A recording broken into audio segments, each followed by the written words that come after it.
അപ്പോൾ ഒരു best human resource ഉണ്ട്, ബെസ്റ്റ് ഹെൽത്ത് ഇൻഡെക്സ് ഉണ്ട്. അതിൽ ഉപരിയായിട്ട് മറ്റൊന്ന്, ഇവിടെ വ്യത്യസ്തമായിട്ടുള്ള വിശ്വാസമുള്ള മതവിഭാഗമുള്ള ആളുകളൊക്കെ എല്ലാവരും ഒരു മിക്സ്ഡ് ആയിട്ടുള്ള ഒരു കമ്മ്യൂണിറ്റി കൂടിയാണ്. വർഗീയത ഏറ്റവും കുറവുള്ളതും വളരെയധികം ഹാർമോണിയസ് ആയിട്ട് എല്ലാ ഫെയ്ത്തിലുള്ള ആളുകൾ മിങ്കിൾ ചെയ്തിട്ട് ജീവിക്കുന്ന ഒരു സംസ്ഥാനമാണ്.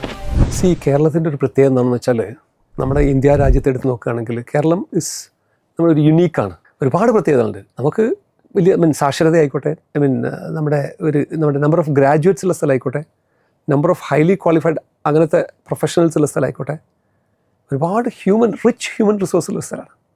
അത് ഉന്നത വിദ്യാഭ്യാസത്തിൽ. അതേപോലെ തന്നെ നമ്മളൊരു മിഡിൽ റേഞ്ചിൽ വരികയാണെങ്കിൽ നമുക്കൊരുപാട് ഈ പാരാമെഡിക്കൽ സ്റ്റാഫ്സ് അല്ലെങ്കിൽ മിഡിൽ ക്ലാസ് ഫാമിലിയിൽ നിന്നൊക്കെ ഒരുപാട് എല്ലാവരും എങ്ങനെയെങ്കിലും വിദ്യ അഭ്യസിക്കണമെന്നും അതിൽ കൂടി ജീവിതം എങ്ങനെയെങ്കിലും മുന്നോട്ട് കൊണ്ടുപോകണമെന്ന് ആഗ്രഹിക്കുന്ന ഒരു പോപ്പുലേഷനാണ് കേരളത്തിൽ മൊത്തമുള്ളത്.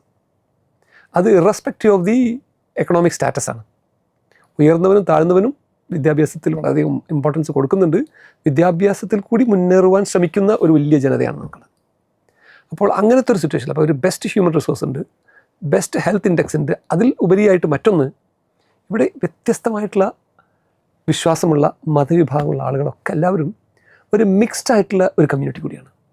ഒരു പക്ഷേ വർഗീയത ഏറ്റവും കുറവുള്ളതും വളരെയധികം ഹാർമോണിയസ് ആയിട്ട് എല്ലാ ഫെയ്ത്തിലുള്ള ആളുകൾ മിങ്കിൾ ചെയ്തിട്ട് ജീവിക്കുന്ന ഒരു സംസ്ഥാനം കൂടിയാണ്. അപ്പോൾ അതെല്ലാം കണക്കിലെടുക്കുകയാണെങ്കിൽ നമ്മുടെ ഈ ഒരു പ്രകൃതി ഭംഗി, അതാണ് ഒരു ഇമ്പോർട്ടൻ്റ്. രണ്ടാമത്തെ നമ്മുടെ ബെസ്റ്റ് ഹ്യൂമൻ റിസോഴ്സ്.